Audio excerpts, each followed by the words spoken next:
Hey, I just turned the mic on. This is first time doing live. Wondering how it works.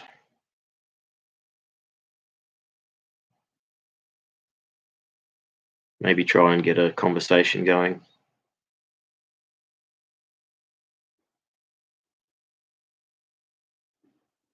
Sort of my way of engaging with the world. Trying to be positive about things.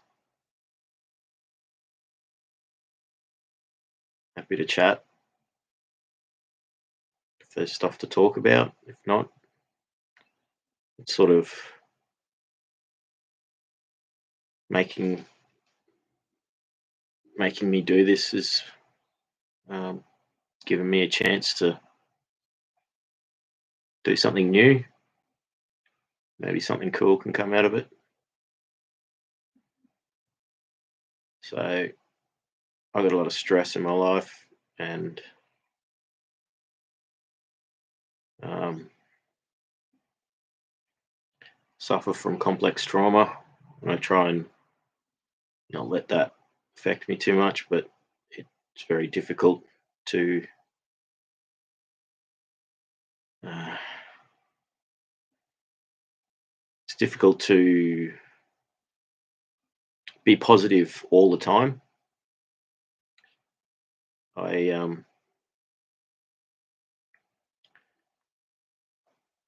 I've suffered from depression at times in my life, and but I've always managed to be really happy despite situations and circumstances.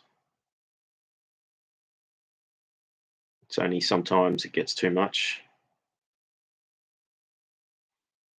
But I've hit a bit of a rough patch the last few years, and a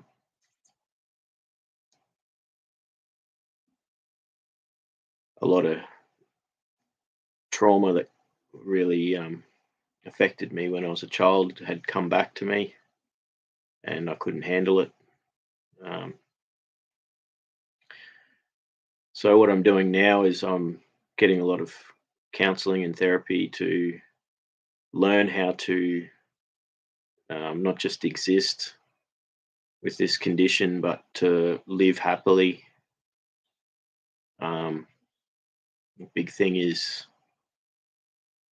what I'm learning is you already, as someone who has complex trauma, you're already dealing with your body, your central nervous system, your emotions, all of these things being disrupted, and it's a constant thing that never really goes away. It just diminishes. So a way of controlling that is to build up a strength, so you don't feel so um, well when the when you get triggered, or um, when you're unable to think properly or go about your daily life because it's affecting you so much. You build up the strength to control the situation so that you can prevent yourself from going further down the path of being stuck in um, the loops of the stress. So what happens is you become overwhelmed. Um, it's hard to explain. Basically, there there's too many different types of things that affect you, so it you are overwhelmed. So to control it, you learn to um, not necessarily block things, but to minimize them, and that involves mindfulness, grounding techniques, breathing techniques, um, distraction techniques. A big thing is investing in yourself. So what I've been taught is, you have what's called a window of tolerance, and so, um, the bigger the window, the more you can tolerate. So you expand your window of tolerance by doing these things. So that it's like building up fitness on mentally, and it's like a way of, um, giving yourself not only the strength but like the the exercises, and you have to practice these exercises. Um, so what I've been doing is a lot of breathing.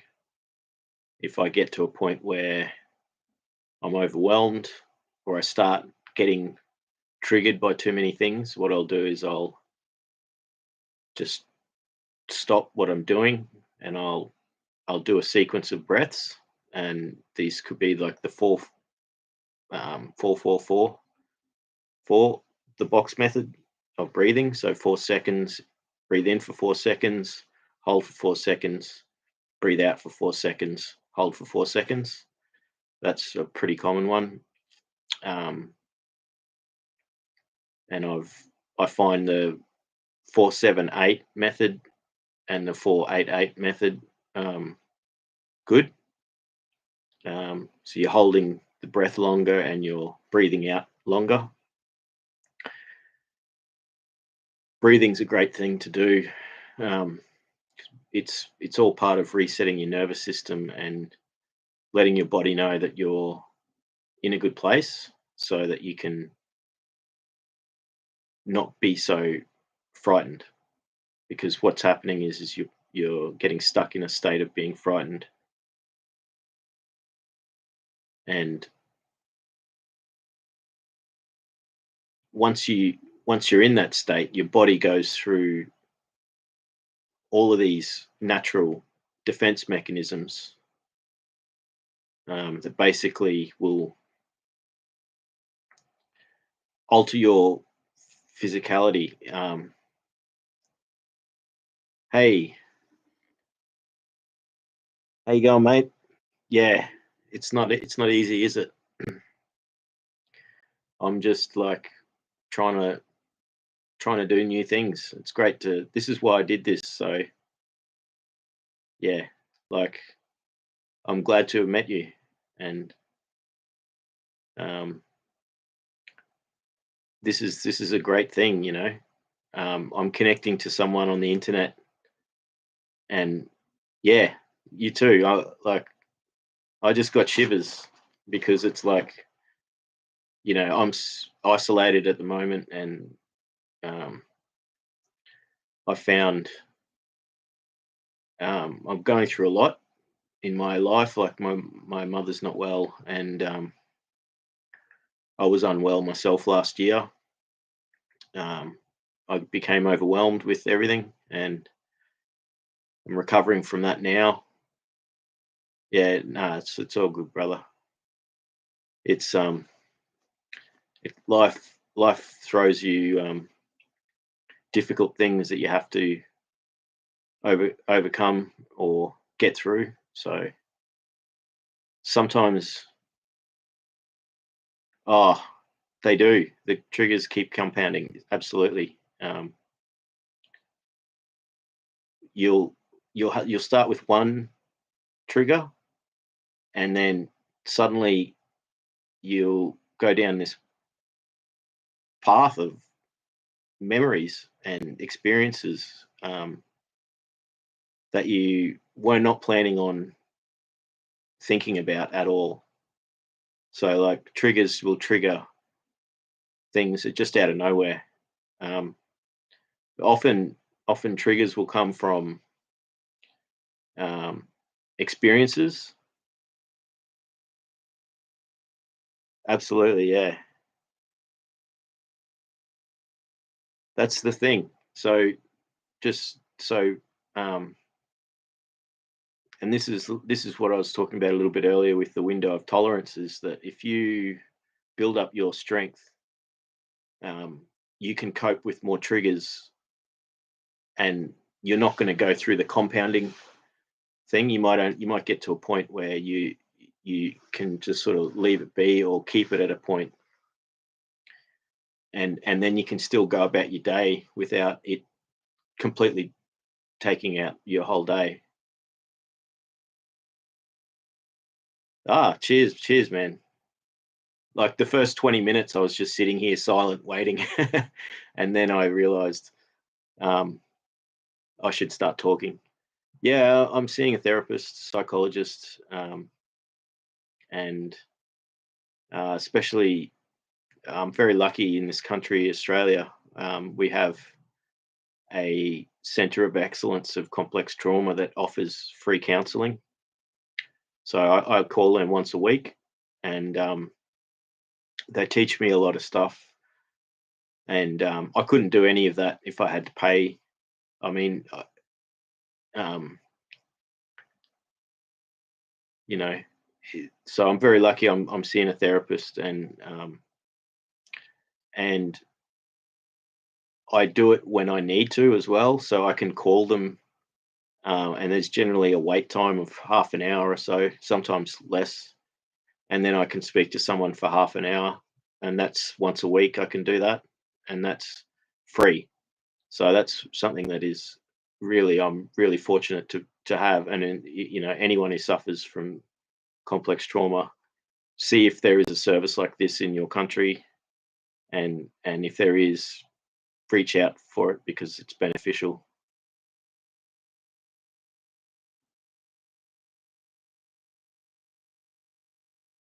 Yeah, very lucky to have that here in Australia.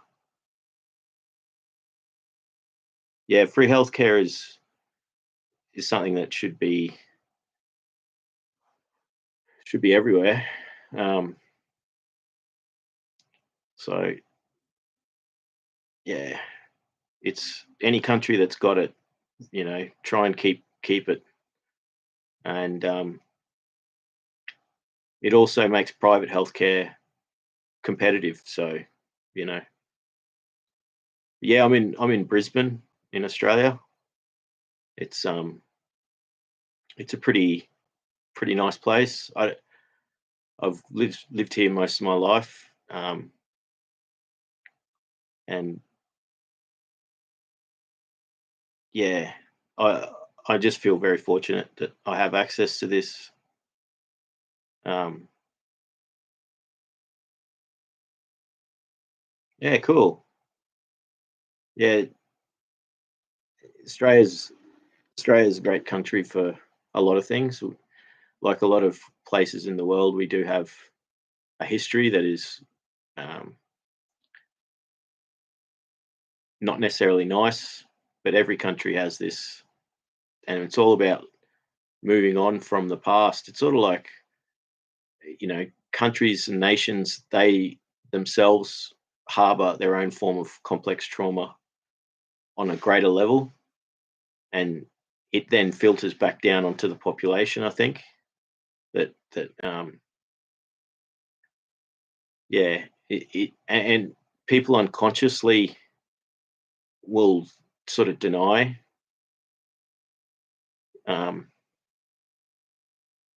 yeah, I'd love to go to Israel and sometime. It'd be nice.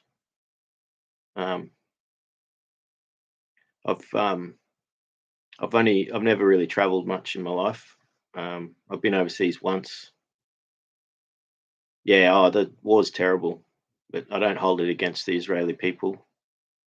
Um, all countries have got difficulties with how they things that happen. So I just hope that it ends, and people can somehow find a resolution to it. Um, it is something that we can, um, yeah, we'll come to Australia sometime. Yeah, so One thing I need to do more for my opening, expanding the window of tolerance for me is self care and investing in myself. Um,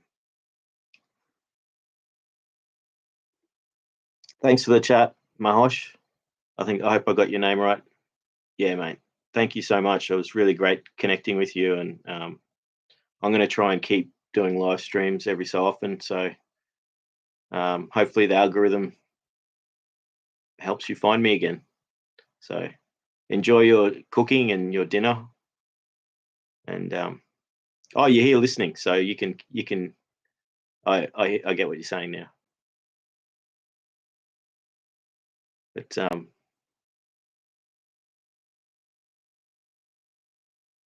Sania, awesome. Yeah, we'll stay connected, mate.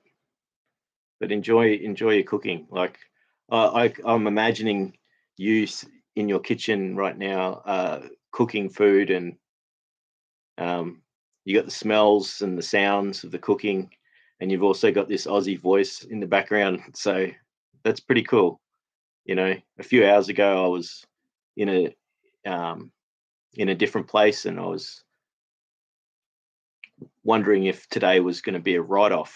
You know, which I, with complex trauma, often you'll have days, weeks, months just written off because you're just incapable of functioning or doing the things that you want to do. So, you know, I'm looking back at sort of what I was talking about before is self care and investing in the self. You know, I used to make music and I love music, and I have at times mellophobia, so the fear of hearing music because it became too painful. It became a trigger. Um, so how I overcome that is I've got a CD player in my car, and I have started putting a CD in the CD player, and um, whenever I'm driving somewhere, I'll have music playing. And I don't drive much, but when I do, I've got music playing, and it's a band that I like, and that's forcing me to create a habit. And eventually, I will return to being able to listen to music again, and the way I used to, and also playing music. You might be able to see in the one of my guitars there. I play guitar. Um, I became unwell last year from the trauma, and I even had paranoia even from it. And I stopped playing guitar, and I've picked it up again about a month ago, and I was playing for a week or two, just a few minutes or up to a half an hour a day. So making habits to, because you get a lot of joy from that, you know. But it's very, very difficult to start a habit. But once you get it going, you can keep it going, and it the benefits you get from it is so much. So um, when I used to play a lot of guitar, I would practice for an hour and a half, or sometimes 2 or 3 hours a day, and the benefit I would get from just playing music would be amazing. And that's all part of the expanding your window of tolerance. So for me, going for walks, watching the sunset, playing guitar, listening to music, and hopefully um, I want to get back into cooking because I used to love cooking as well, and especially really simple meals that don't have many ingredients, they don't cost a lot. Um, that's sort of, I'd get so much benefit from taking these simple items and preparing them and cooking them, and then you'd have this meal that you could eat that was just um, amazing. Like the flavors are the flavor you can get from just a few simple items, and you're putting your energy into it, and it then gives back to you. Uh, Then that nourishing food's gone into your body and is giving you it compounds in a positive way. So anything that you can do for yourself that um, has multiple benefits is even better. So that's why exercise and eating healthy and um, nourishing your soul and your spirit by doing the things that you love, whether it's art or music or gardening, anything, reading, anything that can expand your mind. Um, Also connecting with other people, but that's not always possible. Um, my Part of my trauma was narcissistic abuse, so um, I have, and I also have status anxiety too because of my life not turning out perfect. So it's difficult for me being around other people at the moment. Um, and the other difficulty is once you get isolated, it's very hard to reconnect with people. So that's why I'm doing this. And I already have. I've connected with people tonight. Thanks for that. Yeah, I can do it. So yeah, that's what it's all about. Like, you, it is possible. That's the thing. It's possible, but it's difficult to get past futility because you know you, you a big a big thing that people have survivors of trauma and abuse or whatever it is, um, they either self sabotage or are self defeating or just don't necessarily believe in themselves or believe that there's going to be a positive outcome. But anyone who gets through things and can achieve, despite the situation, is doing it because they know that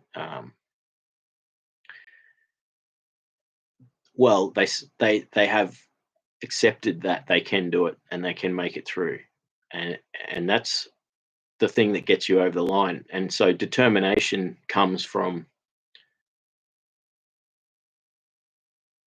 getting through the difficult times because you know that it doesn't matter that, like, you have to get from here to there and there's several mountain ranges between you and there, and you're on the first range or the second range, and you've got blistered feet and you don't know how you're going to make it all the way to the other to your destination. But like, knowing that you can, and that gives you that ability to just, because you've gotten up over one mountain, you go, well, I can do the second one. But then it's daunting because you realize that it just keeps going.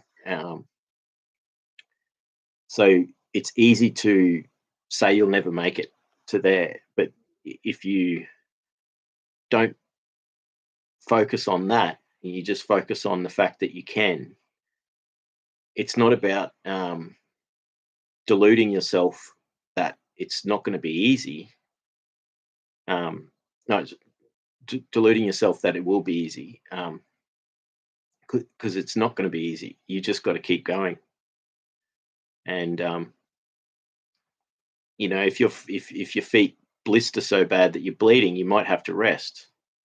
You might have to think about making a pair of shoes to make it all the way. So you got to adapt, but you also have to be aware and know how to spot what you need to do. So, like, if you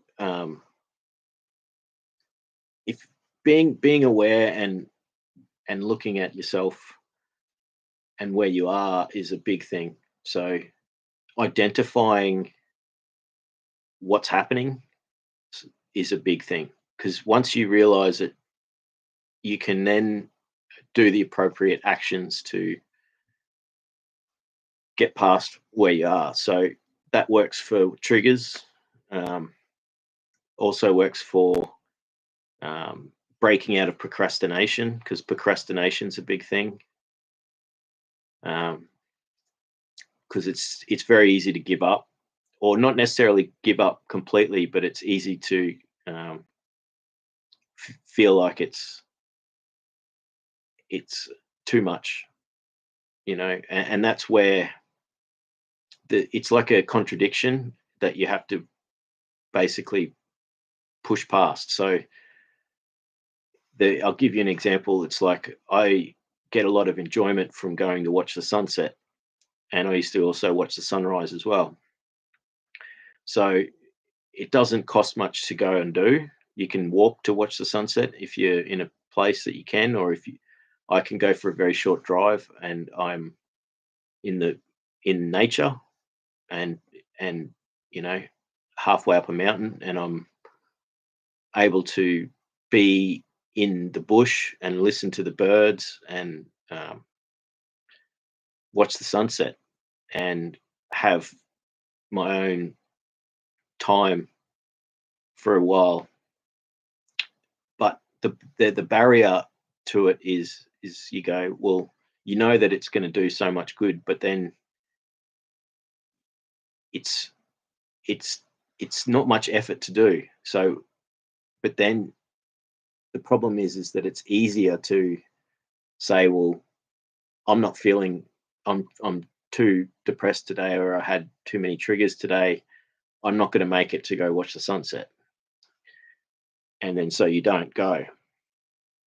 But if you did just go, right, I'm getting up, I'm going, it's the right time of day, and you'd go and do it, you get there, and you get exactly what you know is going to happen, is you're going to get the positive effect from watching the sun setting, being there with nature, being able to sort of meditate in a way, breaking. It's such a little thing to actually put your shoes on and go for a walk and watch the sunset. But then it's easy to say, I'm not going to do it. But when you do it, you get so much good from it. So once you realize that it's not so hard to actually do, you realize that you by not going, you're preventing yourself from healing or having nurturing having your emotions and feelings, and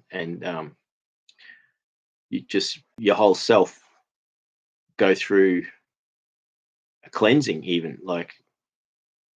So anything that you can do that has these positive effects, but also bonus effects. So that's like what I was talking about before with cooking, is that you have the benefit of the food also being nutritious and good for you. And if you're focusing on, if you're eating something that's nutritious and you've made it yourself, it sort of goes into your body, and it has even better effects, sort of like a placebo type thing. I don't know, but you can add more to what you're doing, and that applies to almost everything. So if you go to watch the sunset, and you make the effort, and then you're doing it, and whilst you're on the way to go to watch the sunset, you're already thinking about how what you're doing is nurturing yourself and giving yourself space and time, and that it's going to have positive effects. So when you get there and you're actually living through this, when you're doing this act, you've already told your body, it's like you're speaking to your subconscious, and letting it know that it's about to do something good for itself. And then when you're there and you're doing it, you're actually in the moment even more. And you can also step back from it. Um, I am drawn to many spiritual paths and practices. Um, yes, I've learned a lot about the Jungian psychology, and I'm like I would say sort of pantheistic in a way. Like I like to learn about al- uh, almost all um, sort of spiritual paths and practices, and also like the philosophical and things like the psychological aspects. And Jungian psychology is a great example where um, he did all the research into spiritualism and indigenous tribal culture and myths and the subconscious, and really delve deep into connecting the two worlds, and connecting academia to the rest of the world.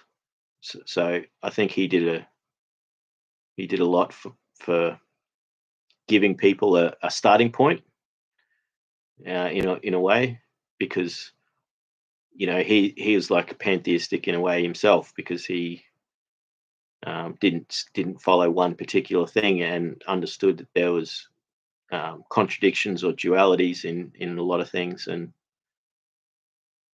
um, that can be used as a way to not become confused, but to also benefit from it. So um, yeah, I'm certainly. I like to. I think I listen to everyone, and the best bits. There you go. So yeah, um, because I do try and take from multiple sources, and learn from um, cultures from all around the world, and try and understand their practices and beliefs, and the things that I can apply to my own world, I'll apply to my own world. And um, that sort of having that sort of open-mindedness to everyone helps in a greater sense, like for understanding society and civilization, and um, the contradictions in the world and inequality, un- the harsh reality of what we life is not easy, and then finding what sort of life lessons that you can take from things. And I find that when religions and spiritual movements um, have something to offer, it's worth listening to. And then if you can apply it to yourself, or your own practice, then that's even better. Um, I don't go too deep into anything, like, um, and I think that's part of how I am. Like I will learn a lot about something, but I won't allow it to be my dominant thing. Um, and that's maybe a restriction that I put on myself. That means that I never actually master an understanding of a particular thing, but at the same time, having a general understanding and knowledge of a lot of things helps me, um, and can be beneficial. So that's sort of, I guess, um, the balance between specialization and generalization.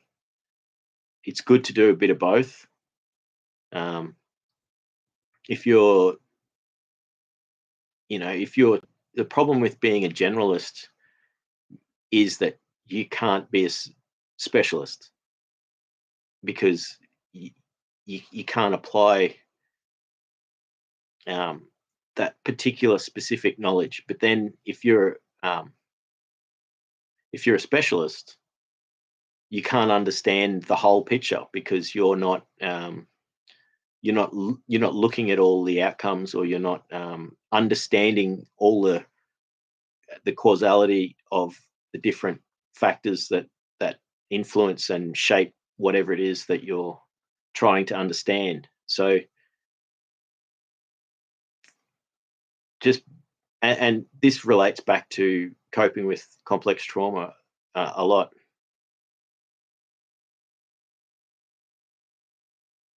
Yes, absolutely. I think it's important to take what is valuable to yourself from traditions and bypass the dogma. Yes, absolutely. I agree with that statement. I think um, by having those sorts of it's like giving yourself a constraint so that you protect yourself from becoming blind, or it's a way of, and it's also um, by taking what's valuable to yourself, you're actually respecting that culture or tradition, um, and you're acknowledging it. But then it also means that you don't have to accept or take on any negative aspects that might be associated in the greater scheme. And that helps in a lot of ways because it means that you can appreciate and understand it, it, people around you, or social structures, or whether it's belief systems, religions, or anything like institutions, and anything that can have a dogmatic aspect to it. You're able to then appreciate it, take take the good bits from it, and acknowledge that there is differences too. So this, I think, in in the world where we have all these different um, beliefs and countries, nations, social structures that are different, finding commonality is a great way to respect each other. And living in Australia, we are a very multicultural society, and it's been a great thing to grow up and have friends from all over the world, um, and to be able to learn a bit about their culture, and also understanding their stories too, because it's amazing how many people that I've met um, that have come from a place that has gone through horrible things, whether it's war, genocides, you know, corruption, lots of things that really affect the people. And so there there's a lot of people that have come to this country that have come here for to get away from the things that have caused them harm, and so they feel they're appreciative of it. And um, I I just feel like fortunate to be able to experience those things. Um, and the internet's a great thing, like I'm sitting here chatting right now in my bedroom and saying hello to these people, and this is the first time I've done this, and it's fun, it's positive, and um, anyone that's got access to the internet can do this right now. And the algorithm's working, it'll connect people to my stream because I put the right words in the. I've heard of the Gospel of Thomas. That it's yeah, I'll look into that. Yeah, absolutely.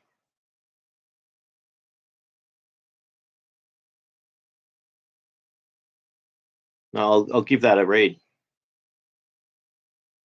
Um, and that's what I think. I guess going back to things that can expand your window of tolerance can be also keeping an open mind and uh, actively nurturing your your mind and your intellect.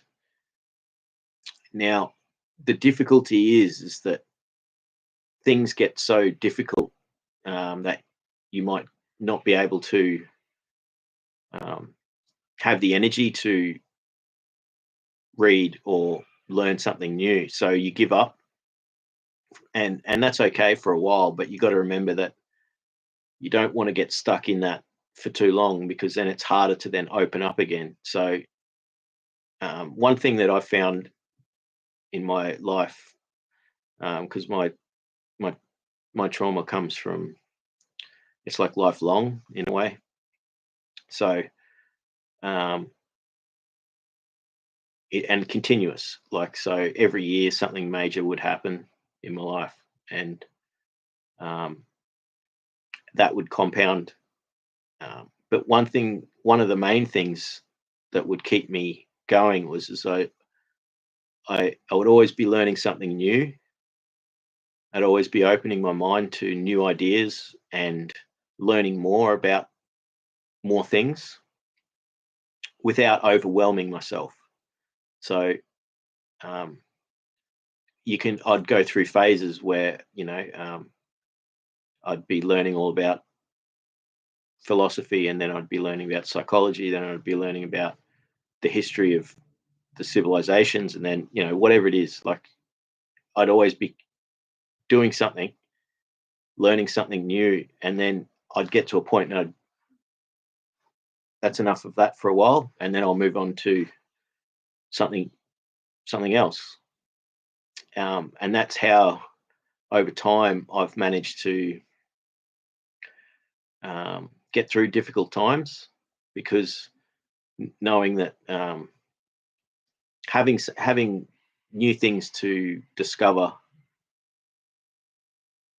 means that you're sort of never going to get stuck. So learn something new as much as you possibly can, and then you'll find that you grow as a person, but you also manage to distract yourself, but you're also expanding your mind, and you're growing new neural networks, and so neural plasticity. If you're suffering, if you've had damage in your life, then you're able to overcome that by creating new pathways, literally in your brain. And so that really works.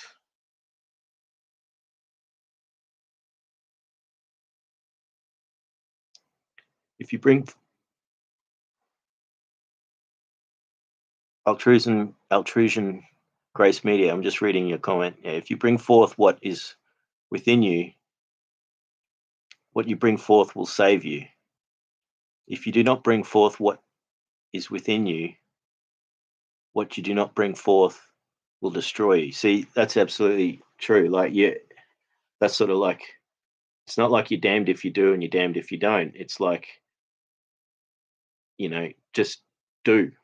That's the simplest answer, is just do. Don't be afraid. But if you don't, that's when you're not necessarily damned, but then you're not going to get any benefit. So you have to sort of take the risk of it's not really much of a risk. It's taking a step. Once you take a step, oh yeah, cool. So that's a great quote. I'm going to read that whole gospel. That'll be something I can do tomorrow.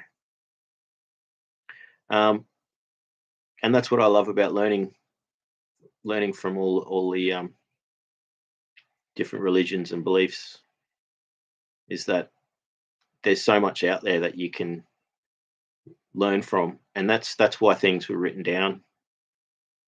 Um, that's why stories and myths come from understanding complex things and then giving them a place where you can abstract them, or you can like focus in on them and be very literal or be very sort of abstract. And either way, you can take from it something, and even just the act of questioning and pondering something will actually in itself is a positive act, because you're you're actually thinking about things. So by thinking about things, giving them giving them your focus and attention, you're able to you're not just thinking, you're actually doing more than that. And that's again going back to what I was saying earlier about the bonus multiplier effects, compounding multiplier effects of doing something that's positive, that has additional benefits. So just deep thinking is something that I find a good thing to do. Like when you have complex post traumatic stress disorder, you will find you can be stuck in deep thought that is actually a trap, for the deep thought being you're reliving experiences in your mind, and it's affecting your whole body by going through these experiences because they're traumatic. So your body can't help but, in a sympathetic response,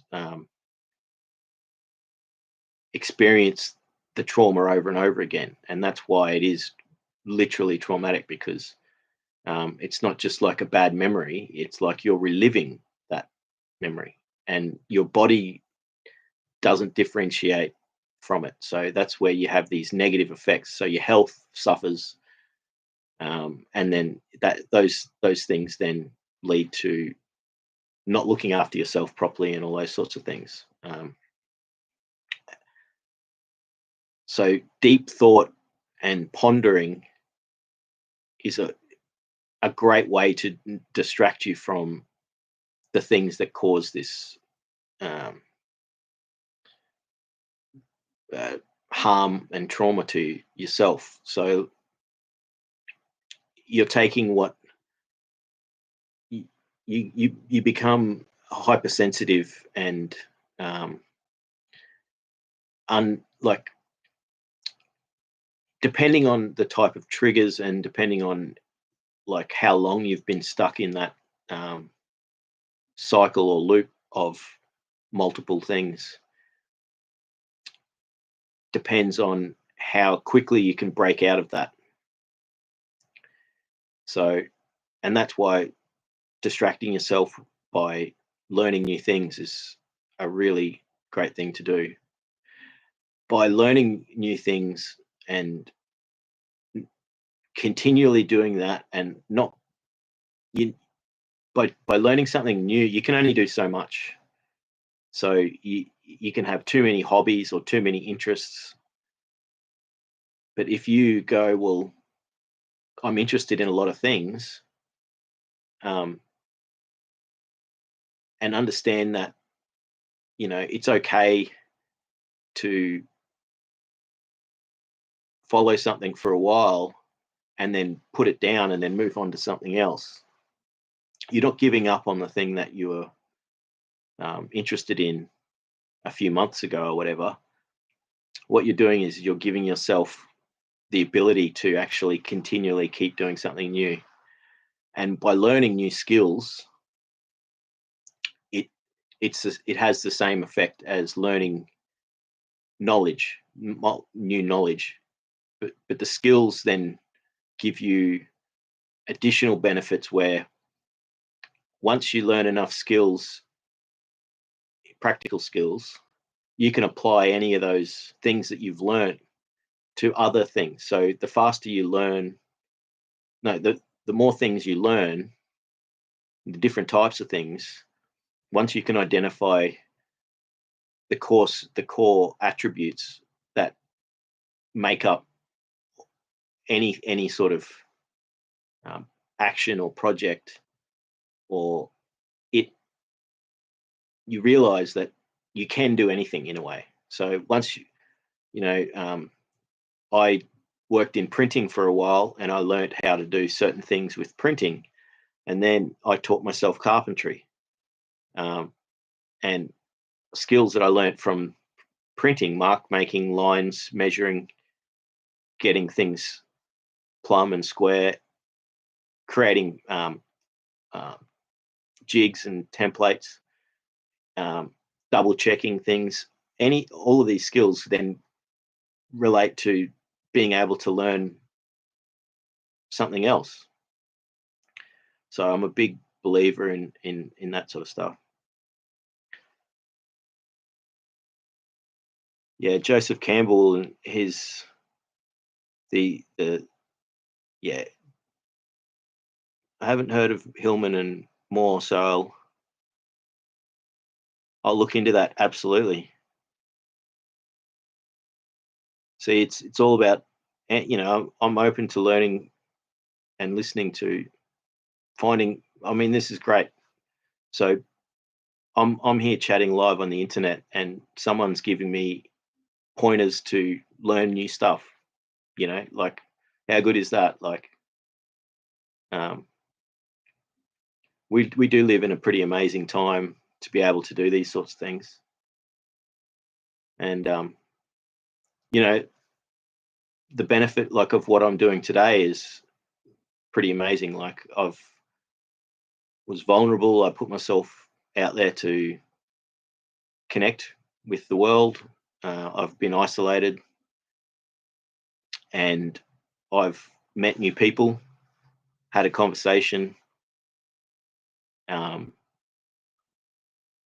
learnt new things, been given things to do tomorrow. Like, I'll read the Gospel of Thomas, and I'll look into um, these other people that have, like, I know a lot.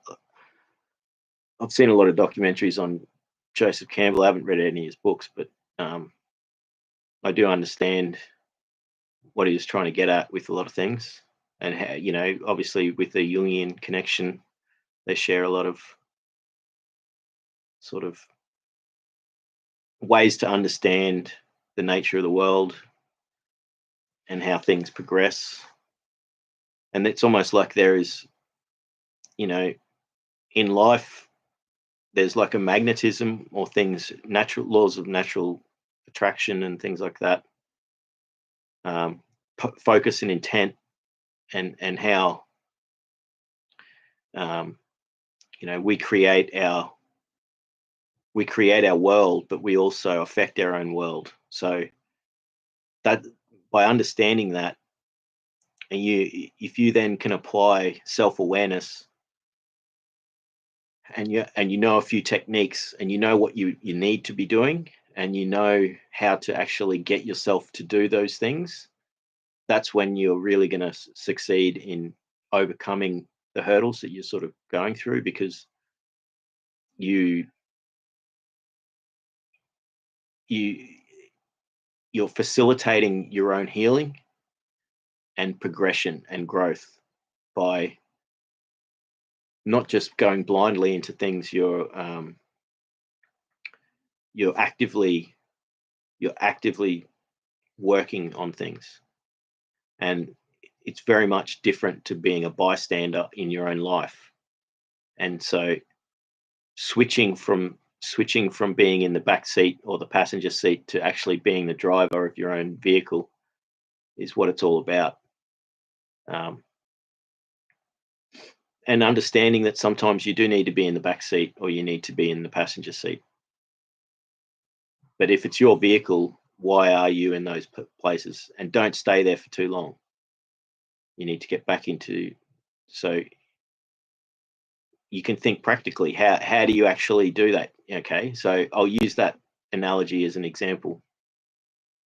If you're in a car and you're in the passenger seat, and you really should be driving the vehicle because it's your vehicle, and you're the one going to, you know, you can't just jump out of the car and switch seats while the car's driving. You have to slow down, find a safe space to stop, make sure that it's, yeah, and then you have to tell the person that's in the driver's seat that they shouldn't be driving the vehicle. So you have to actually say to yourself, um, I need to actually take control of this situation rather than being a bystander or sitting back from it. But you got to understand that you can't just do it while you're driving down the road. You have to slow down, stop, then you can swap seats. Then you have to think about, how do I re-enter this road without crashing into the next vehicle that's coming along. So you have to do things um, in the order that they need to be done to prevent accidents or catastrophe. And when you apply those things to, so being self-aware is a big thing. So reviewing your current state, and knowing, once you are able to read your own mood, and once you're able to control your thoughts, and that's something that, when you have complex trauma, um, sometimes you're basically stuck. So you're, if it can last for months and almost years, where you're stuck in a constant state of, um, constantly reliving, um, situations, and going through the experience over and over. And when you're in that, you're actually not living. You're out of time, and that's something that I've felt a lot throughout my life. Is I felt displaced from time itself, and that's where, sort of talking about not being in the driver's seat, being in the passenger seat or in the back. That's sort of what I'm talking about, where you're not actually living in the present because you're detached from it. You're still living in the past. Um, but again, it comes back to being aware, and sitting back and then looking at yourself and going, okay, so what did I achieve today? Um, Sometimes you know that you can't achieve much because of how much the trauma is affecting your life, and you accept that. But then you have to know that if you're not doing that, you can actually continually be stuck in those ruts for extended periods of time. Being able to, learn techniques to break out of that is really a big key to, to healing, and to growing as a person and functioning really well.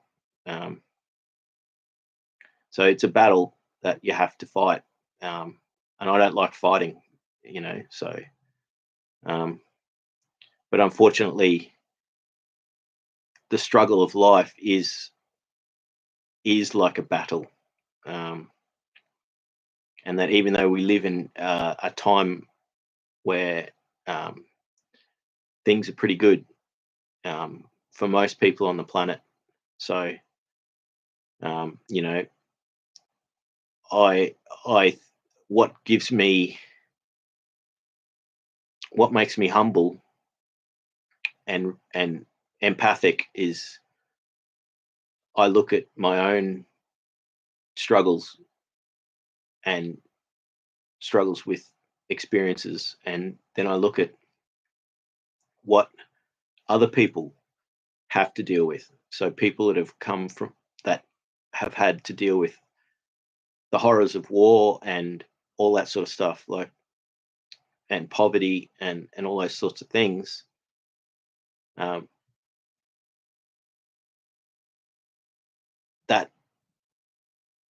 I am humbled by that, and then I look at myself and I look at how fortunate I am, and then I look at, well, it's really it's not like I'm obliged or it's my duty, but I really should focus on doing more to take what I've got and then not go backwards, but to continue forwards and to grow and to function and to try and live happily and to do the things that I can do to do that.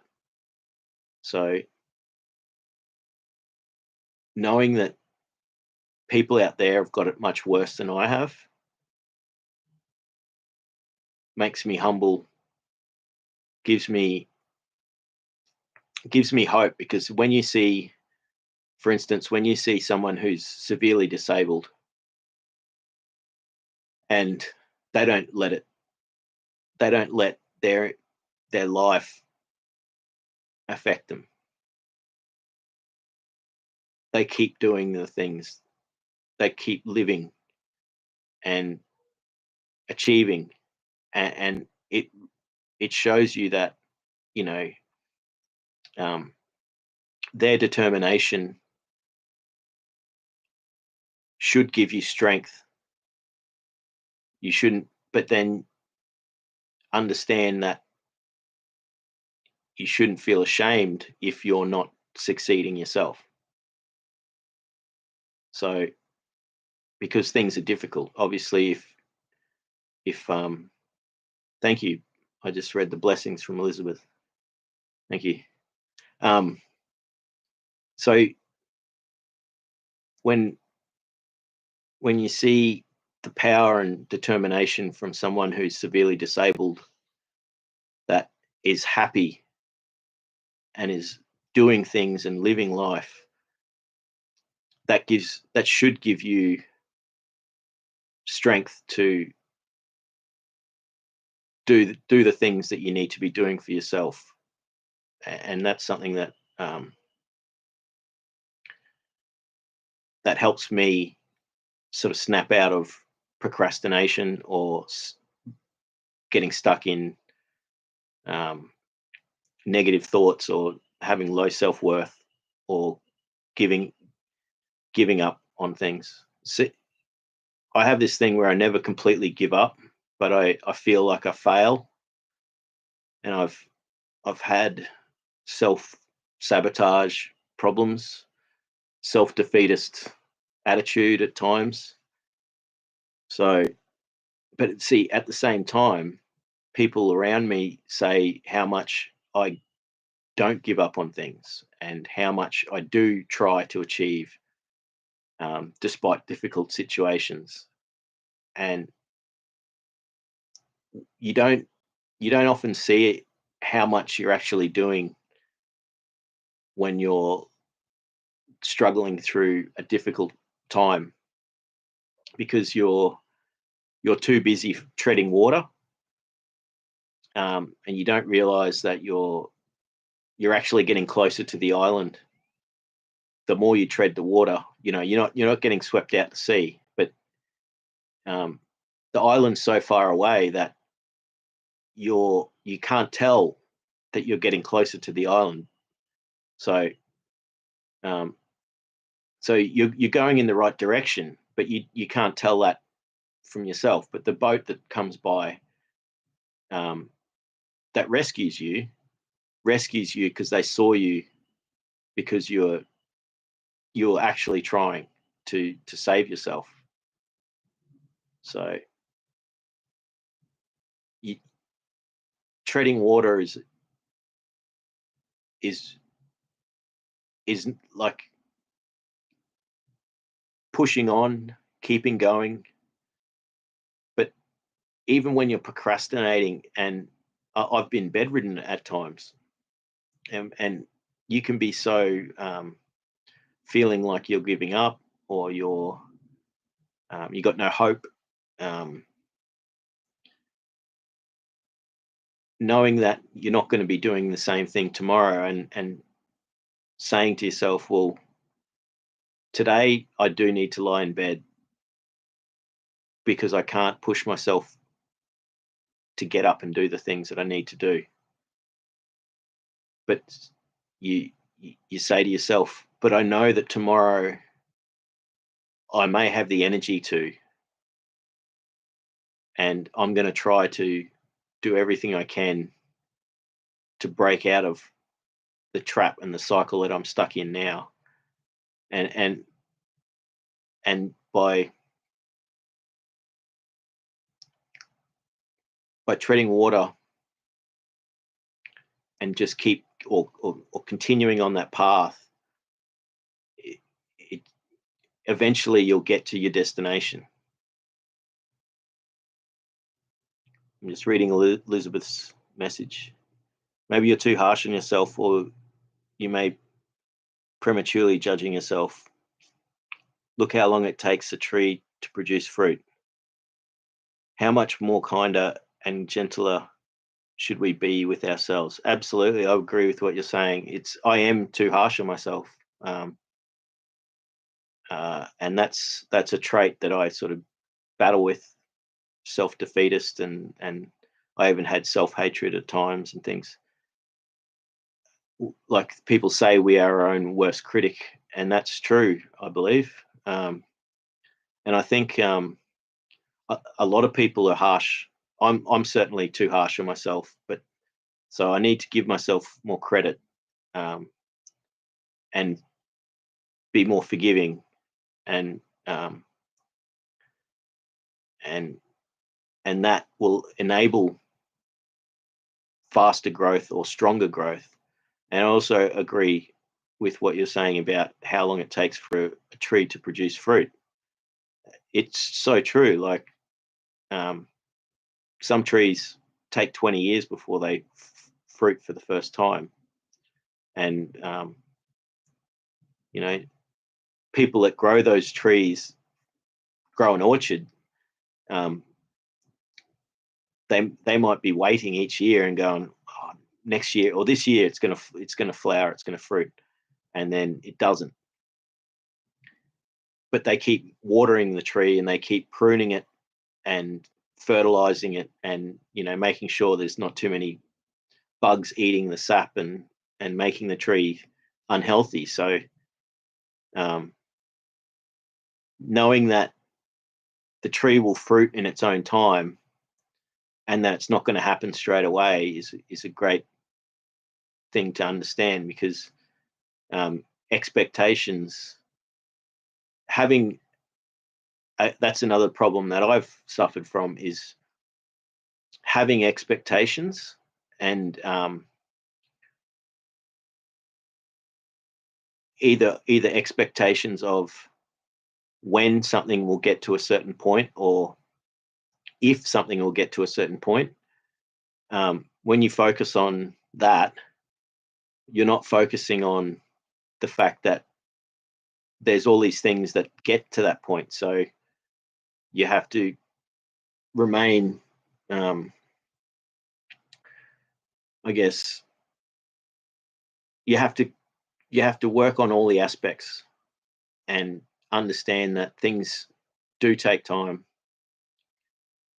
So patience is the word, you know, and patience is a certainly something that takes a lot to actually master patience, um, because it also involves understanding that um, you may have to fail over and over and over and over until you finally succeed. So um, absolutely, patience, endurance, long suffering, such gifts in them. That's true, Elizabeth. There's um, in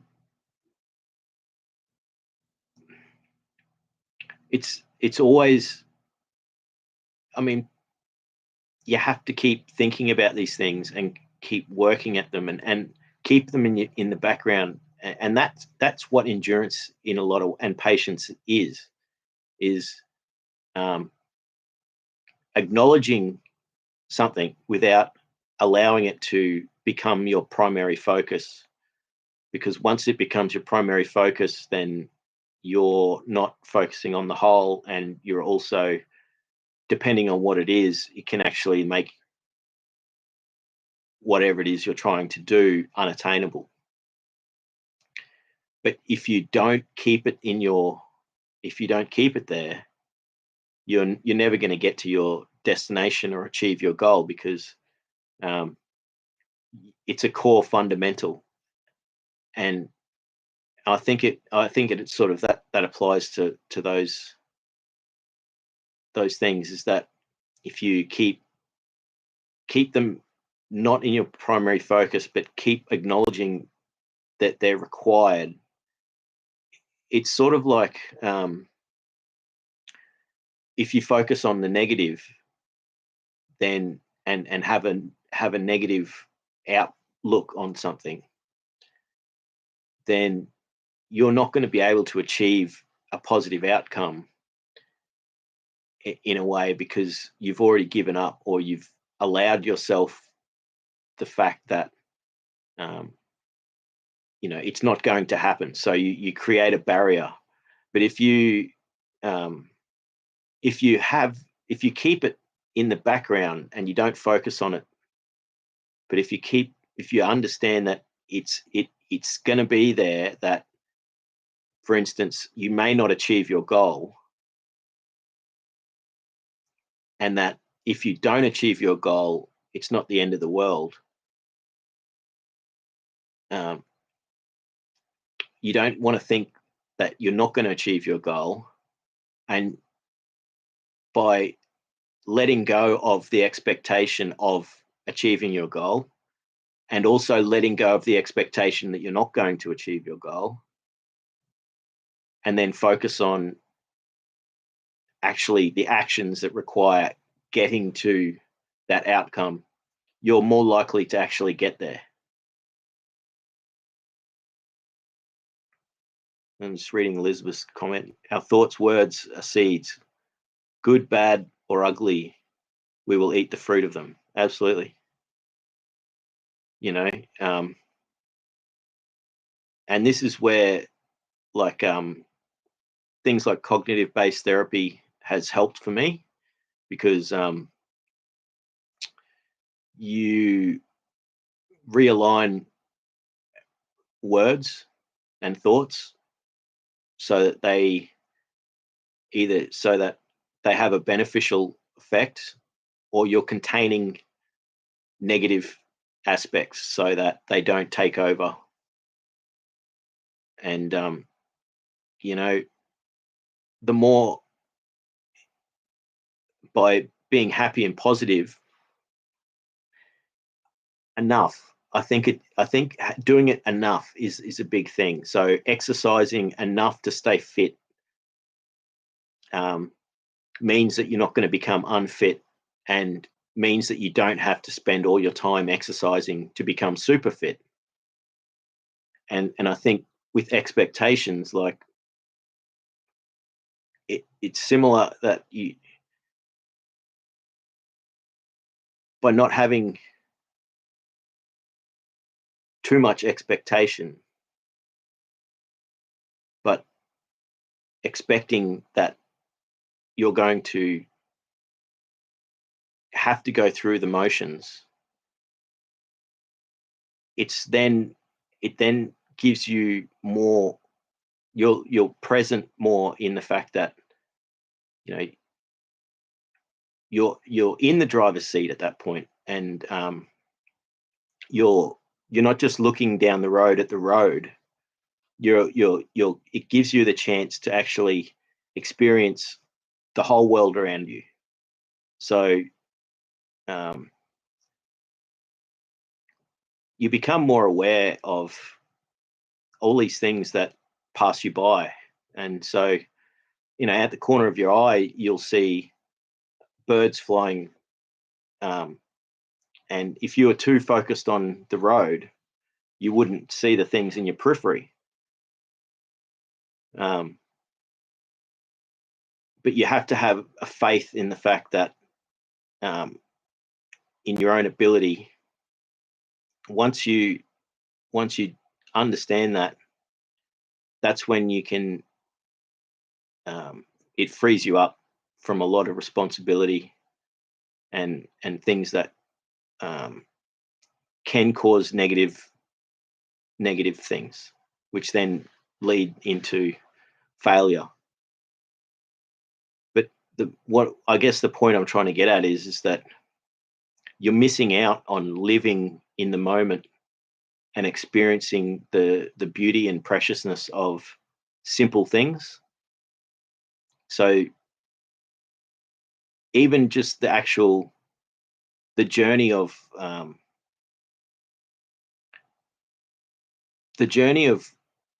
getting through difficult times can be rewarding if you're present in the moment and you're able to then separate yourself from the struggle, because you realize that you can achieve, or you can get through the difficulty. But while you're going through that, you can then become more aware of nature and what's around you, and appreciate it. And that becomes beautiful. So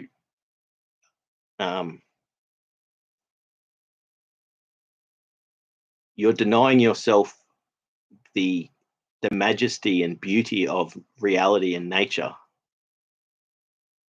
just by not now, if you try and focus on it, it's going to be difficult. So it's something that occurs as a byproduct of going through the actions in order to reach a destination or achieve an outcome in a difficult situation. And having the right attitude will actually allow you to do that, to actually even get to that destination. Yeah, Elizabeth, I love going for walks. I used to go walking every day, and I'm just actually creating the habit now and getting back into it. So not every day yet, but I'm going to be getting back into a daily walk, or twice a day going for walks. I'm lucky that I live right on the edge of Brisbane, the city I live in, and so within 2 kilometres I can be in the bush and be amongst the birds. We have, where I live, there's thousands of birds that come in every afternoon and fly across to the dam, and I get to watch them come in and roost in the afternoon. So that's really great thing to do. I'm very fortunate to have that right on my doorstep, basically. And I've got a creek about half a kilometre from my house, and there's a path along the creek, so I can go and just short walk, and I'm in nature. But that's it,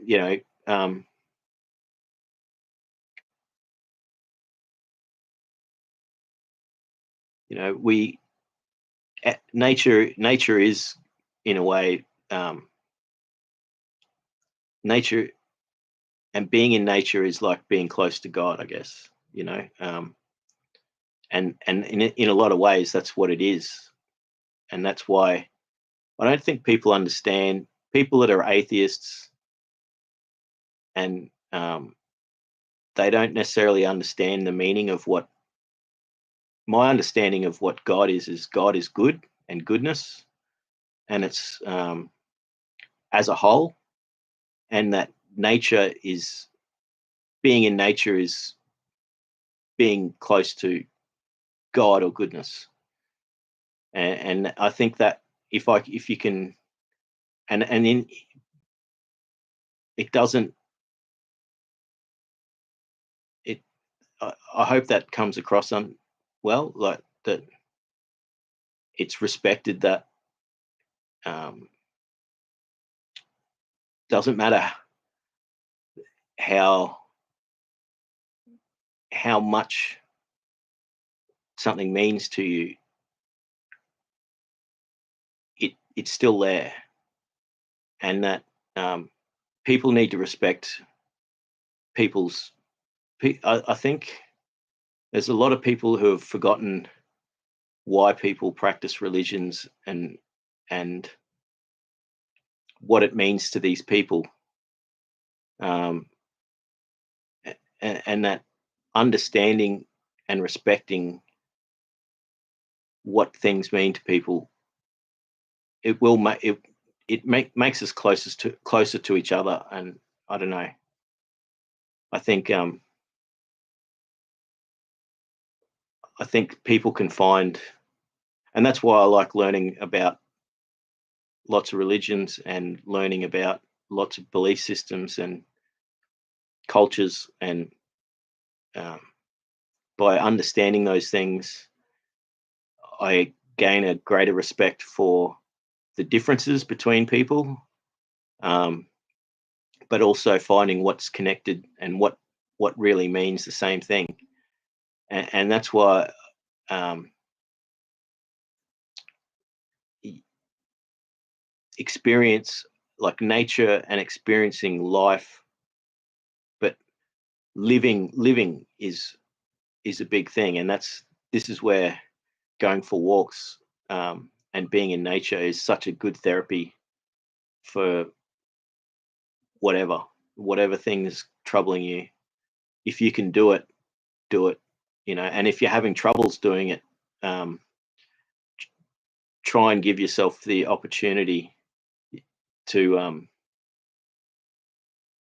make a habit out of it. And um, you don't have to do it every day, but um, there's something very sacred about um, being in nature, whether you're alone or whether you're with someone and sharing that experience with other people. Um, See that? Yeah, that's it. Elizabeth just said, "Best gift I bought myself was a Fitbit. Now I'm hooked on walking." So you know, making that decision to, yeah, that's it. So you're setting goals. You aim for 5 miles a day. By getting that Fitbit, you you gave yourself a reason to create a habit that is positive.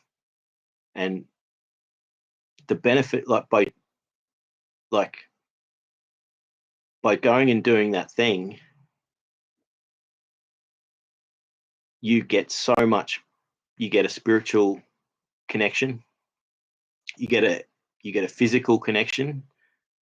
You get the health benefits physically and mentally. And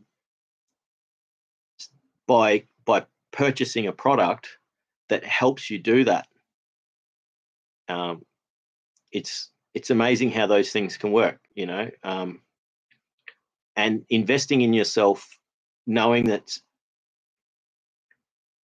like for instance, I bought a guitar a few years ago when I couldn't play guitar. Like it was too painful for me to listen to music at the time, and I hadn't played guitar for a couple of years because um, I had mellophobia, which is a fear of hearing music, which is quite a strange condition. But it's sort of like, because I make art and music, I became too connected to it, so it became painful. But I bought a guitar, um, a cheap guitar that I bought. I found an ad on the internet, $30. I paid for a guitar, and um, it sat there for a few months. So I didn't actually pick it up straight away. But then when I did, I was so glad that several months previous I'd decided to just go buy a guitar, because it was like, well, I want to get back into guitar. I didn't have the expectation that I'll be playing straight away, but this was while I wasn't able to listen to music. So even though I knew that I wouldn't necessarily play it straight away, I was I was creating I was creating a situation by buying something that was going to be used, a tool. It's like a tool that I could then use, and then eventually picked it up and started playing regularly, and then all the time. So I'm just reading your comment, Elizabeth. I have 14 level spinal fusion and breast cancer survivor. That's harsh. That's really heavy. You've lived through some tough times. I took life for granted so much. Now it's the birds, squirrels, clouds, trees, fresh air, worshipping music as I walk that I live for. See, that is such a great thing to hear, that, um, and it's something that you do hear often, that you it's not until you go through very serious traumatic life-changing events, um, that drastically change your outlook, but also, um, have been an ongoing struggle that have caused a lot of pain, um, gives you more of a reason to respect and appreciate the beauty and the beauty of nature, and how doing simple things for yourself is so important, and also, um, how easy it is to neglect these things, because we take things for granted, um, so easily in this world, you know.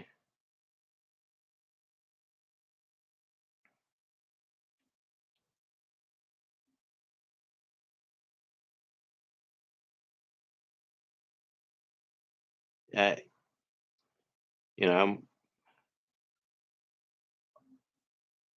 I have a um,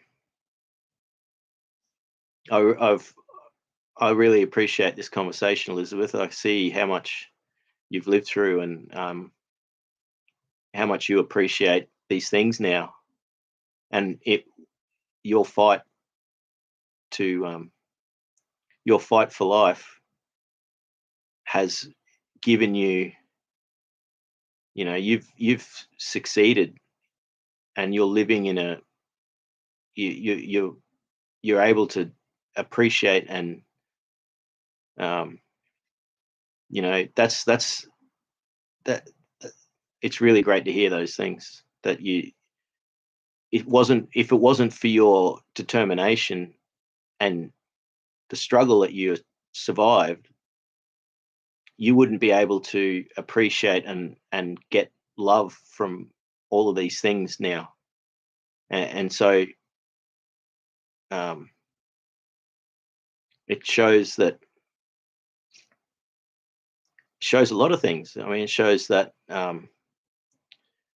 you appreciate how fortunate you are, and that, um, you understand that you had to go through struggle, and how you appreciate that fact that you survived that struggle, and that gives you newfound appreciation of everything. So I I think that's something that I try and um, I try and look at for myself, because I go back through my life, and I it's easy for me to look at all the things that I failed at, um, and and all of this time that I've lost and wasted, and how I neglected so many things in the past. But then when I look at how much I've survived through some really tough times, and how I have managed to have experiences that are fun. And um, despite being isolated a bit at the moment, you know, I I'm very appreciative of the friendships that I have had in the past. Um,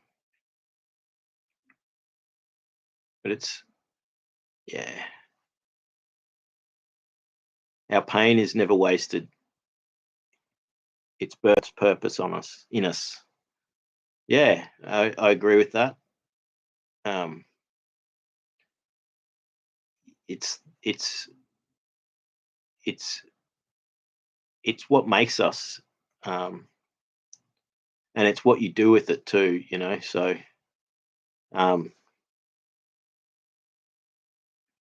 if I'm that's I guess what's gave me the energy today to start this live stream was that is that um, I've been going through a lot of pain lately, and um, I had enough energy to start the stream today. And then once I started it, I was like, "Well, this is great.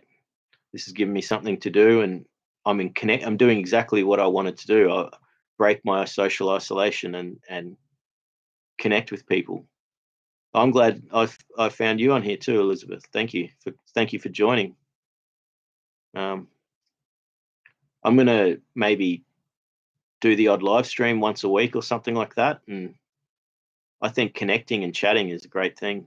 Um, so while we've got the internet, we should use it. This,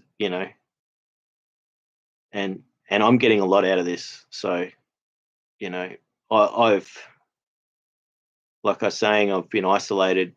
Um, Besides my immediate family, I haven't had much social contact for quite a while, and you know, I I really appreciate connecting like this, and that we're not strangers if we're having conversations like this. You know, we've met each other now, and we're having a conversation, um, and that's pretty special to be able to do that. I'm sitting in my bedroom, and you know, you could be on the other side of the world, and we're having this conversation.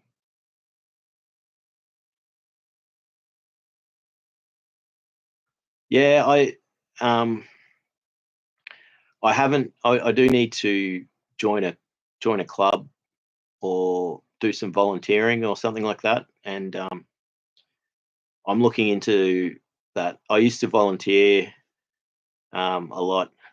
Oh, you're in the States, Northern Idaho. Nice.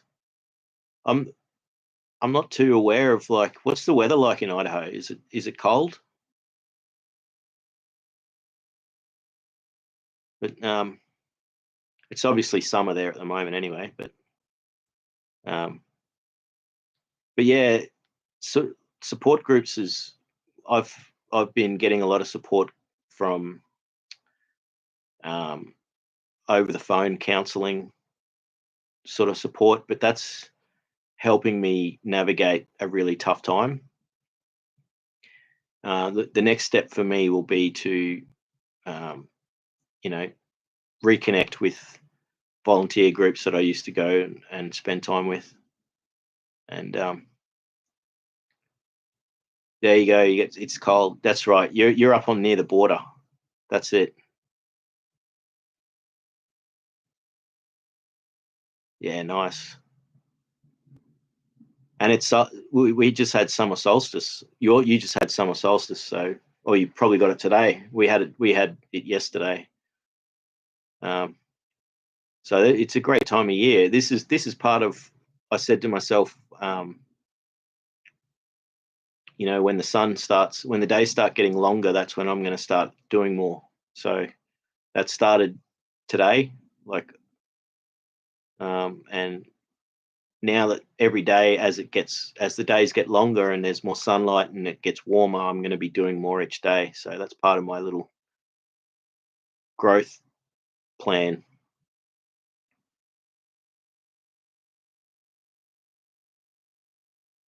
Yeah, it's winter here, so we just had winter solstice. So that's why I'm wearing it. I've got a blanket around me here. It's we don't in Brisbane's pretty temperate. Like um, people in Queensland, we we are so used to warm, perfect. Our winter is just the best season. It doesn't get cold. Like it gets so cold. I'm bald, so I need to wear a beanie. But yeah, it is. We're literally like we get the opposite, you know. Um, and it's the same with the stars too, you know. Like you don't get to see the same stars as what we get to see, and it's it's interesting, but it's a great way to sort of see that we're all in different places, you know, and we're offset. That they're, you know, it's literally 6 months opposite. So you know, when it's freezing there, when it's winter in your place, it's summer in our place. So um, understanding that, I mean, it's easy to think it's always the same everywhere, but it's not. And yeah, it does. There's um, the spirals. Our cyclones spin. You have hurricanes and tornadoes in the states. We have cyclones, and they spin the opposite direction as well. So it's pretty unique how those things happen. And you know, yeah, it's like a fundamental nature of the oppositeness. It is. It is.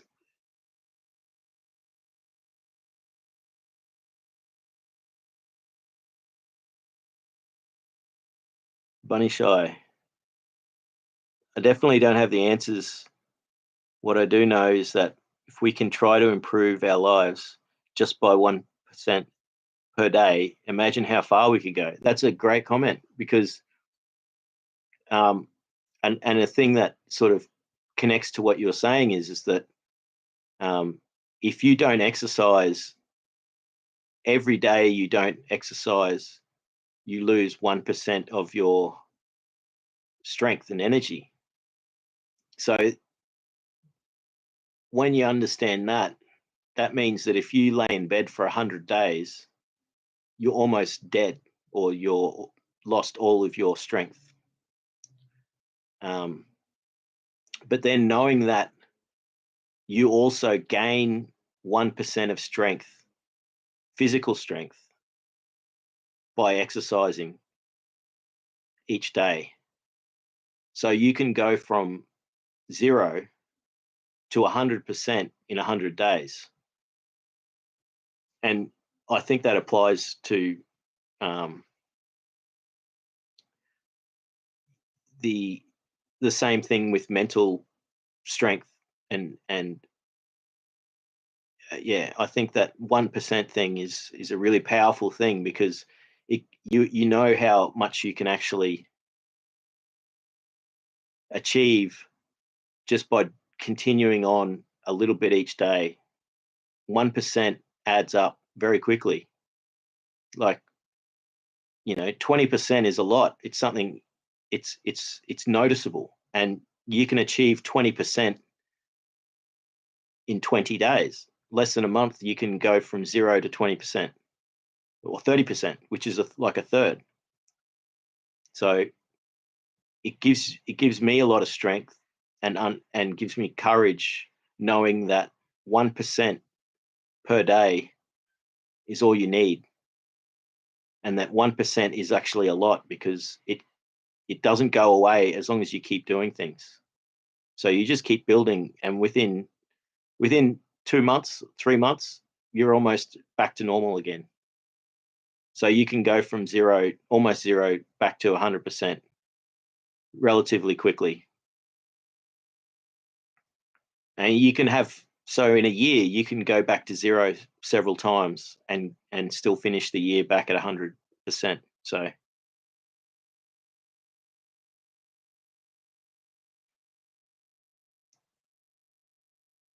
I like that. Don't love others instead of yourself. That's a good saying, because you should do both, but you shouldn't do one or the other. You should do both, but you shouldn't do one at by you shouldn't not do one because you are doing the other. So um, self care and also loving yourself is a very important thing for getting through tough times, but also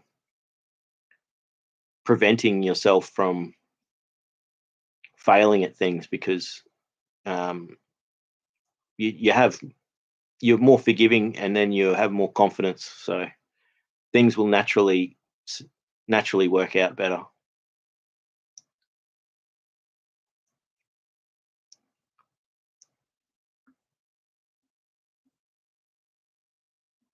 This is one from Bunny Shy. Whoever hurt us, think of the three C's. We didn't cause it.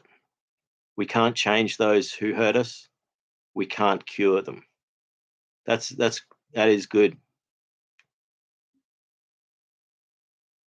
See, a big thing um, for complex trauma, like in my situation, is that I would um, blame myself um, for things that I didn't cause.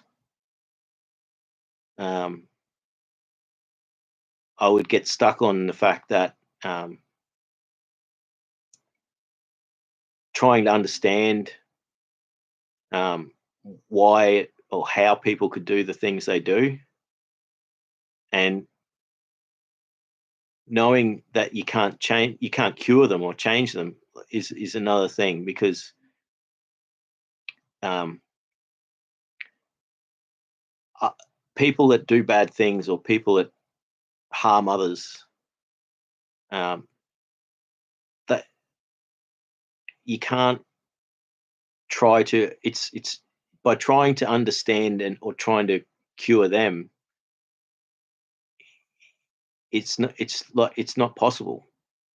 Like um, they were either unwell or pathological. They couldn't change because they were stuck in a certain way, and so trying to fix them is not going to do anything. Like you can you can lead by example by fixing yourself, and also re- reassure yourself and others around you, like the um,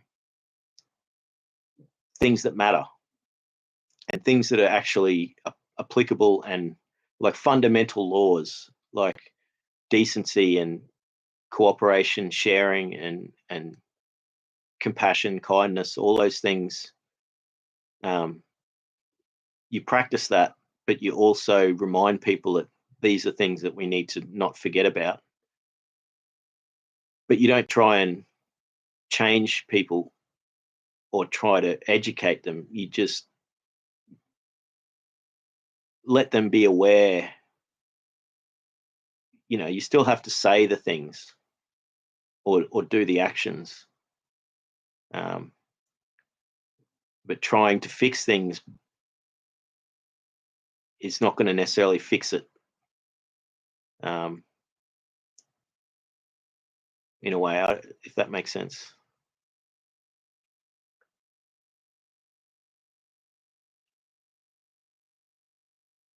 There's a good book, Drop the Rock, Let the Burden Go. In other words, yeah, I'll look into that. These is great. I've had a few referrals for stuff to read today, so um,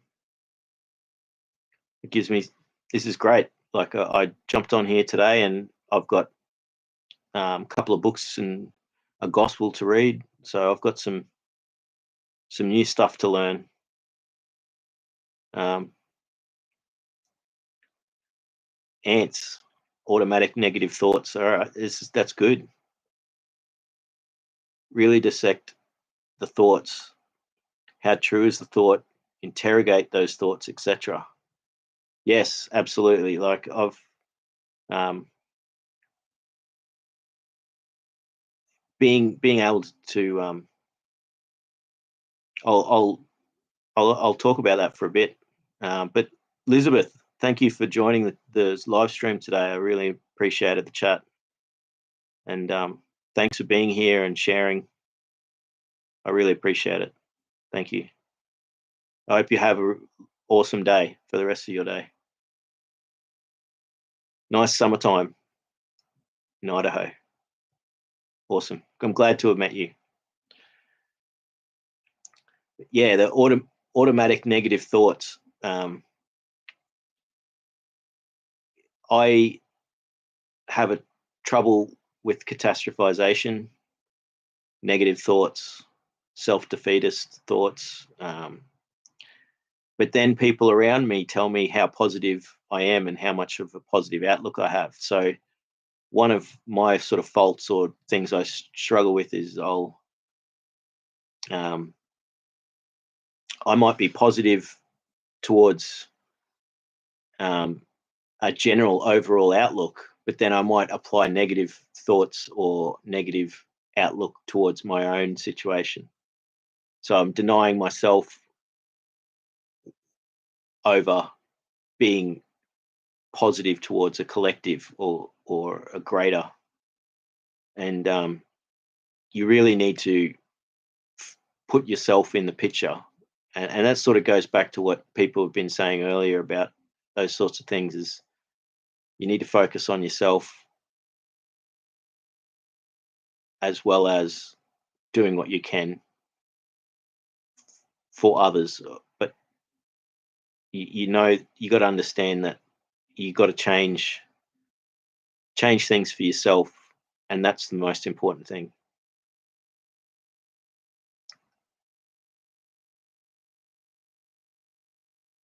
Yeah, that's true. Like um, you know, we there's a lot of things we can't change, but what we can change is it's like the past. We can't change the past, but we can change the future. Um, and people say the past is depression and the future is anxiety, and that's I agree with that. You know that you dwell on the past, you'll be depressed. You know, you might get stuck on bad experiences, regrets, missed opportunities. You focus on the future, then you're going to be stuck worrying about another set of things, which is whether things gonna whether an outcome's gonna happen, or whether it's achievable, or even just um, fearing the chance, the possibility of it, um, the uncertainty. So the uncertainty of an outcome, you will create anxiety.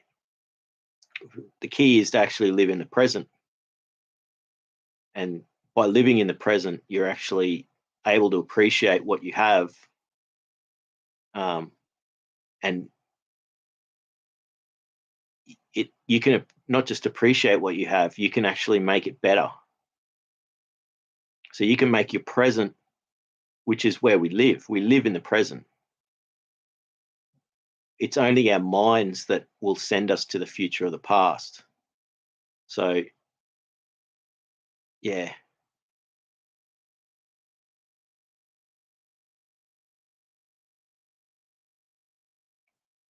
Bunny Shy, all abuse is all abuse is physical abuse in a sense, because the body holds it.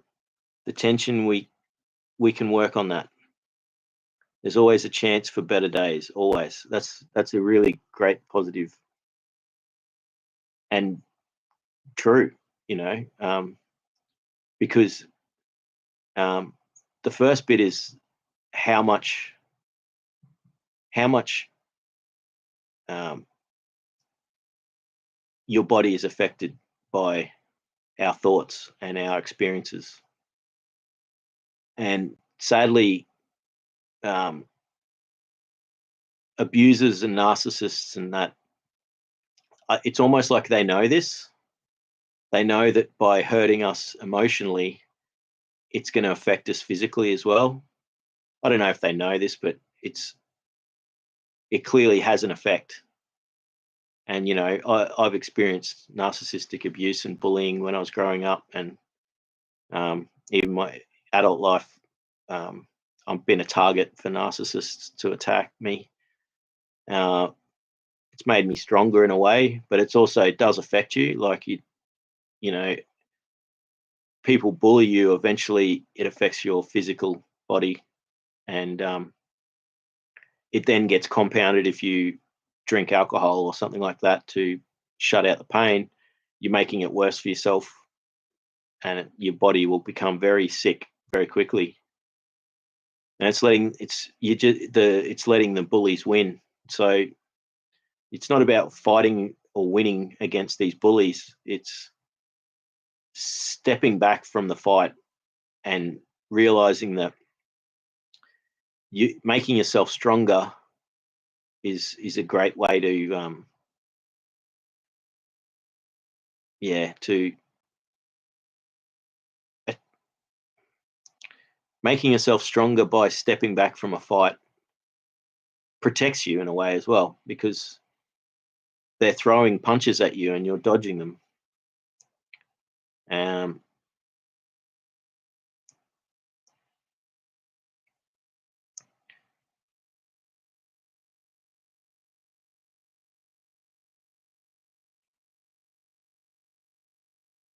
yeah, we can be motivated by desperation. I do find that um, difficult, desperate times do make us stronger, and can also be the impetus to actually um, succeed and achieve. And doesn't mean that it's right, but the difficult times, it'd be nice if things ran smoothly and that there was no um, nasty people in the world, but um, we don't want to give them credit for making us stronger, because it's ourselves that make ourselves stronger. And we're the ones who turn their negativity and their aggression and attacks, and we turn that into um, positive and strength. Um, but so we don't want to give them credit for making us stronger. Uh, but at the same time, we don't want to encourage. We don't want to encourage them. But see, what narcissists and bullies, they get encouraged by seeing the pain that you're in. So if you can step back from it and focus on yourself and make yourself stronger, you are stronger by actually um, navigating these difficult situations and transmuting them into um, a new substance. So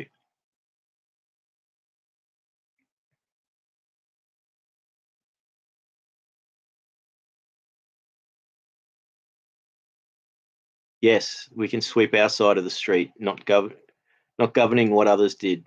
That's on them. It's true. Like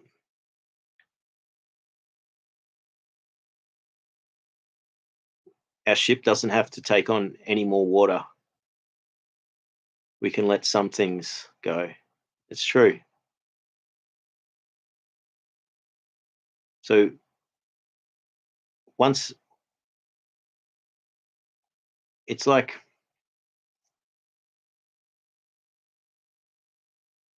you know, it's a great way to put it, because our ship doesn't need to, a lot of people that hurt themselves or get stuck in ruts, um, or stuck in negative thoughts, or self-defeatist, self-sabotage, um, they haven't said to themselves, it's enough, you know, because obviously the ship could take on more water and sink, but it doesn't have to. And that's a crucial sort of thing, is that um, you're empowering the ship to stay afloat by acknowledging that, it could still sink at any moment, but it doesn't have to be sinking. And in that understanding, it takes the pressure off the expectation that things could go bad. So you're basically saying, you know, it's sort of like saying, you don't need to be hurt by the things people say to you. You can be hurt by them, and you will be hurt by them, but you don't have to be. And once you say, well, I'm not going to let what that person said to me upset me, then suddenly the words that they said don't have the same power over you, because you've allowed the fact that it doesn't have to do what its desired effect was to do, is to attack. We got J-Dub in the house. How you going, J-Dub?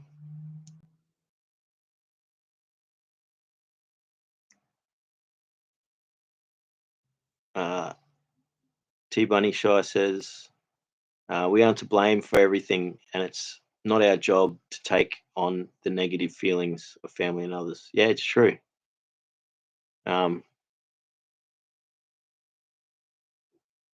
It's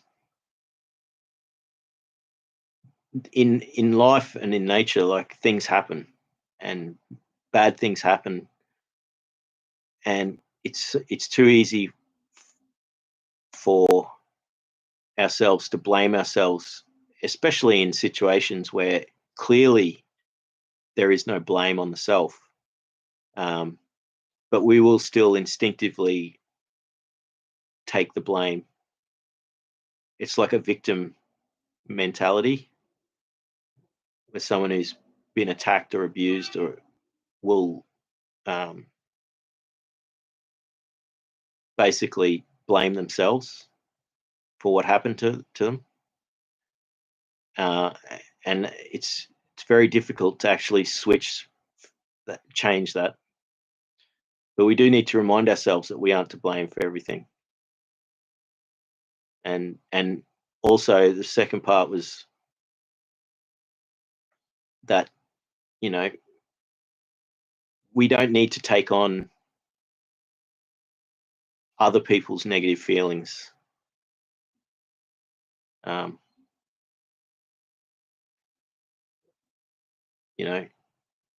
it's the more empathic you are, the more susceptible you will be to that.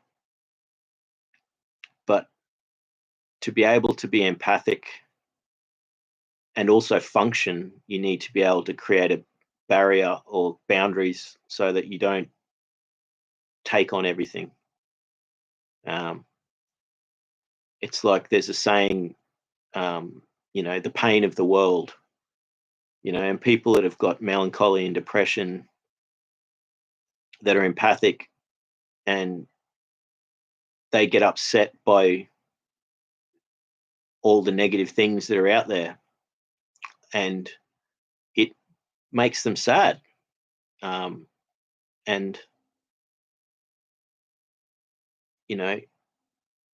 it is nice to be able to have enough feeling, to be able to be sad about the world, because it's in such a sad state.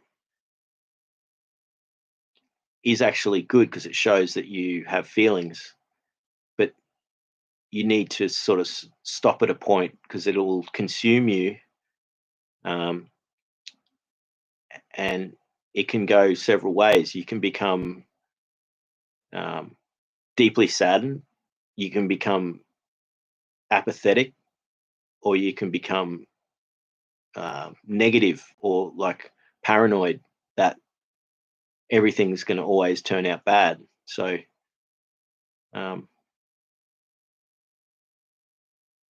yeah, J Dub says, I'm hurt by words, but it doesn't define me.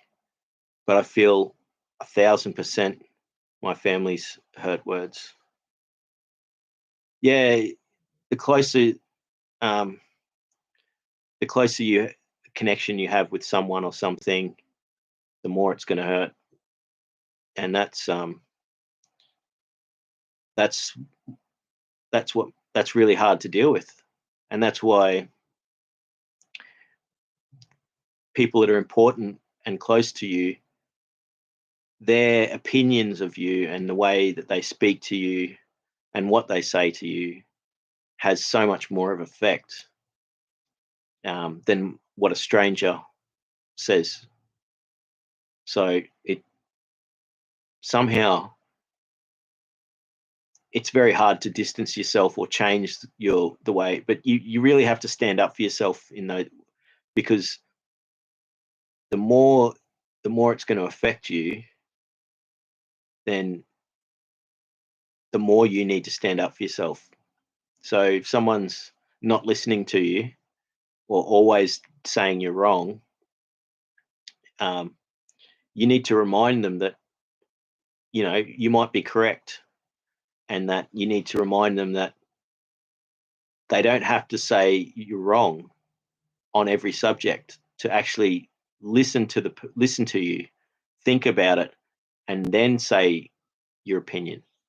Because you got to understand is that people automatically will have responses, um, especially if they're in a situation where they're under stress themselves. So the more stressed people are, the more automatic they become.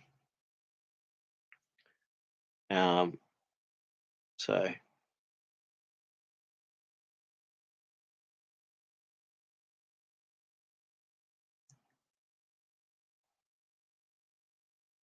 T Bunny Shy says, the spiral is my favorite.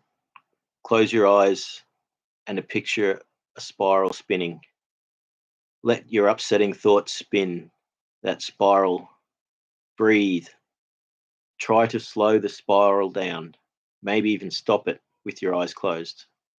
I'll I'll try that. I won't try it right now, but I'll wait until um, I need a new technique to change focus or ground myself or reset my nervous system or that sort of thing. So you close your eyes and you imagine a spiral spinning, and you let your thoughts.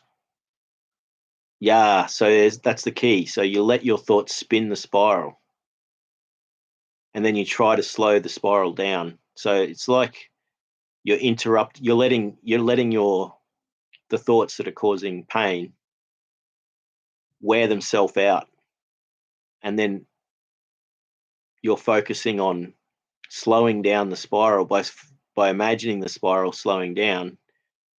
What you're doing is you're stopping the effect of the you're wearing out the negative aspects that these entities, which is the thoughts and the words, burn themselves out or wear themselves out. I'm going to try that. That sounds like a great technique.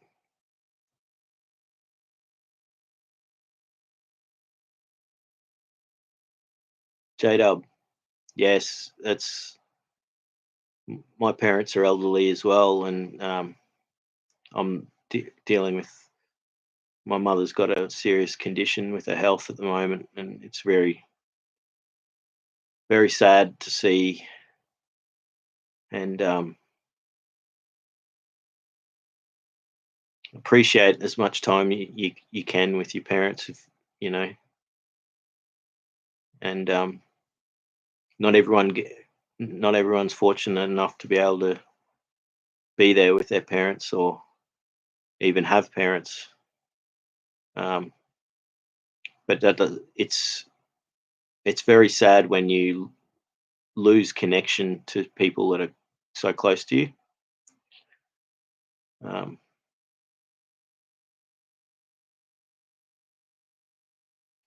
oh, T Bunny, yeah, I will try to spin it the opposite way as well. That can be like level two. I looked into the EMDR therapy, and I'm open to actually that. But I like the idea of emulating it in a cognitive, um, mindfulness sort of way. So I appreciate that. I'm going to use that. Spin the Try spinning the spiral in the opposite direction. That's level two bonus round for that one. Yeah, yeah, J Dub. Aging parents are very special and stressful. But they are both. Yeah, and it's very it it I'm it's really humbled me and made me appreciative of the times and the care that my parents have given me. I wouldn't have survived growing up what the stuff that I lived through. I wouldn't have been able to live through it if I didn't have loving parents. You know, they weren't perfect, but they did a bloody good job of giving me a space to exist. Yeah, a lot of love. Appreciate. And I'm lucky to be able to chat to them. I live at home with my parents, and I'm actually carer for my mum now. Um, so I appreciate the time that I have with them. So, and actually saying that, I should probably end the live stream now because I need to go check on mum, see how she's going. I haven't been up there for now 2.5 hours. I've been here chatting. So wow, I've gone from like a total recluse, shut in, to saying I've got to reconnect with humans, and I really appreciate um, everyone today. Thank you for being here and listening to me, and I've gotten a lot out of it, and um, I hope you have too. And I'll definitely keep doing this. It's I like to talk, but I'm also a very quiet sort of person. Awesome, J-Dub. I'll catch you next time. And it's been great chatting to you all. Awesome. Thanks again. See ya.